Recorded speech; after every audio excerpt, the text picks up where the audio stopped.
Bharatiya Janata party Anakapalli జిల్లా OBC Morcha అధ్యక్షులు doctor Killada Venkata Satyanarayana ఆధ్వర్యంలో సంత్ గాడ్గే బాబా జయంతి కార్యక్రమం బలిఘట్టం ఉత్తర వాహిని దగ్గర నిర్వహించారు. కార్యక్రమానికి ముఖ్య అతిథిగా విచ్చేసిన వై మాలకొండయ్య మాట్లాడుతూ సంత్ గాడ్గే బాబా అనగారిన వర్గం రజక కులం నుంచి వచ్చిన మహోన్నత పురుషుడని కొనియాడారు. బీజేపీ అనకాపల్లి జిల్లా అధ్యక్షులు ద్వారపురెడ్డి పరమేశ్వరరావు మాట్లాడుతూ భారతదేశంలో అన్ని రాజకీయ పార్టీలు, స్వచ్ఛంద సంస్థలు ఆయన్ను స్ఫూర్తిగా తీసుకుని పలు సేవా కార్యక్రమాలు చేస్తున్నారన్నారు. ఇప్పుడు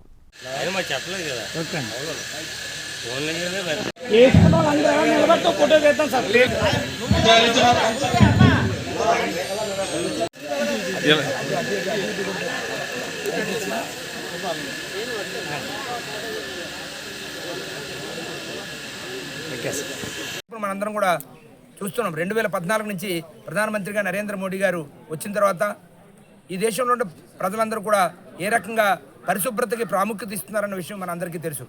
ఇవాళ దేశ ప్రజల్లో ఒక మంచి మార్పు వచ్చింది. ఇవాళ దేశ ప్రజలందరూ కూడా ఎవరు చెప్పక్కర్లేదు, వాళ్ళంతటి వారే పరిశుభ్రతను పాటిస్తున్నారు. దానికి ప్రధానమైనటువంటి అటువంటి ఆలోచన మనకి ఇచ్చింది సంత్ గాడ్గే బాబా గారు. కాబట్టి వారి యొక్క పుట్టినరోజు సందర్భంగా ఈరోజు భారతీయ జనతా పార్టీ ఆధ్వర్యంలో ఒక మంచి కార్యక్రమాన్ని నిర్వహించుకోవడం జరిగింది. ఈ కార్యక్రమానికి విచ్చేసి గాడ్గే బాబా గారి యొక్క జీవిత విశేషాలని మనకి భారతీయ జనతా పార్టీ సీనియర్ నాయకులు మాలకొండయ్య గారు వివరించారు. అదేవిధంగా ఇక్కడికి రజక కుటుంబాల నుంచి అనేక మంది, సుమారు 100 కుటుంబాల వాళ్ళు ఇక్కడ రావడం జరిగింది. వారిలో కొంతమందిని ఇక్కడ మనం సన్మానించుకోవడం కూడా జరిగింది. కాబట్టి ప్రతి వృత్తికి కూడా ఒక విలువ ఉంటుంది, ప్రతి కుల వృత్తికి కూడా. కాబట్టి ప్రతి కుల వృత్తి కూడా ఈ సమాజంలో ఉన్నటువంటి మనిషి జీవనం సాగించడానికి ఆ కుల వృత్తి ఉపయోగపడుతుంది. బట్ ఆ కుల వృత్తిలో ఉన్నటువంటి వాళ్ళు ఆ యొక్క వృత్తి చేస్తేనే మనం ఉదయం లేచి బయటికి వెళ్ళగలుగుతాం. కాబట్టి ఆ రకంగా మనిషి అందరి మీద ఆధారపడి జీవిస్తాం మనం. కాబట్టి ఈ సమాజంలో ఉండే అన్ని కుల వృత్తుల్ని కూడా మనం గౌరవించాలి. అదేవిధంగా రజక వృత్తిని కూడా మనం గౌరవించాల్సిన అవసరం ఉంది. మరి పరిశుభ్రతలో ప్రధానమైన భాగం మన యొక్క బట్టలని శుభ్రంగా ఉంచుకోవడం. సో ఆ వృత్తి ద్వారా ఆ రకంగా పరిశుభ్రతను పాటిస్తున్నటువంటి ఆ రజక కులస్తులందరికీ కూడా నా యొక్క హృదయపూర్వకమైనటువంటి ధన్యవాదాలు తెలియజేసుకుంటున్నాను జిల్లా భారతీయ జనతా పార్టీ అధ్యక్షుడిగా. కాబట్టి భారతీయ జనతా పార్టీ ఆలోచన ఈ రకంగా ఉంటుంది. ఈ సమాజంలో ఉన్నటువంటి అందరినీ కూడా మనం గౌరవించాలి, అన్ని వృత్తులు చేస్తున్న వారిని కూడా గౌరవించాలి. ఈ సమాజంలో మనం సహజీవనం చేయాలి, అందరం కలిసి జీవనం సాగించాలి. మన యొక్క భారతదేశాన్ని ప్రపంచ దేశాలలో ముందుండేటట్టుగా మనందరం కలిసి ఐక్యతతో పనిచేస్తేనే మనం ఏదైతే లక్ష్యం, భరతమాత జగద్గురువు కావాలనేటువంటి లక్ష్యం ఏదైతే ఉందో ఆ లక్ష్యాన్ని చేరుకోవడానికి ఇక్కడ ఉన్నటువంటి వివిధ కులవృత్తుల్లో పనిచేసే వాళ్ళు కూడా ఆ లక్ష్యం చేరడంలో వాళ్ళు కూడా భాగస్వాములు అవుతారు. కాబట్టి వాళ్ళందరికీ కూడా శుభాకాంక్షలు తెలియజేస్తూ సంత్ గాడ్గే బాబా గారికి శ్రద్ధాంజలి ఘటిస్తూ ఈ కార్యక్రమం ఎంత చక్కగా నిర్వహించినటువంటి జిల్లా భారతీయ జనతా పార్టీ ఓబీసీ మోర్చా అధ్యక్షుడు డాక్టర్ సత్యనారాయణ గారికి, ఓబీసీ మోర్చా జిల్లా కమిటీకి, అలాగే ఇక్కడ విచ్చేసినటువంటి భారతీయ జనతా పార్టీ నాయకులకి అందరికీ కూడా ధన్యవాదాలు తెలియజేస్తున్నాను.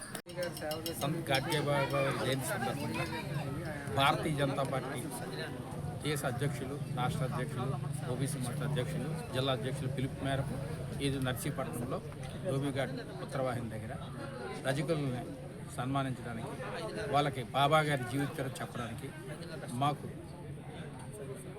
ఇన్ఛార్జిగా కాకినాడ రాష్ట్ర నాయకులు మాలకొండయ్య గారు, జిల్లా అధ్యక్షులు పరమేశ్వరరావు వచ్చారు.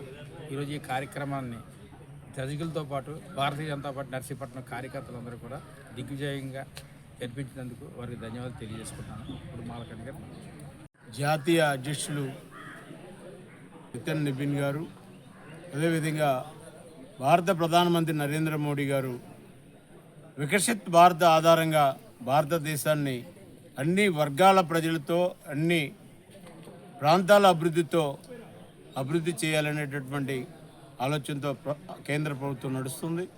ఈరోజు ఒక బీసీ బిడ్డ రజక కమ్యూనిటీ నుంచి ఒక యోధుడి కింద ఉన్నటువంటి ఒక చాకలి పని చేస్తున్నటువంటి కులంలో చిన్న కుటుంబంలో పుట్టినటువంటి సంత్ గాడ్గే బాబా గారి యొక్క జీవిత చరిత్రని 1876లో వారు పుడితే 1924లో వారు చనిపోవటం జరిగింది.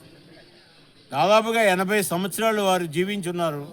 80 సంవత్సరాలలో 29 సంవత్సరాల వయసు నాటికి వారి కుటుంబాన్ని, వారి భార్య పిల్లల్ని వదిలేసి సమాజ సేవ కోసం, గ్రామాల వారి పర్యటన కోసం బయటకు వచ్చేసారు.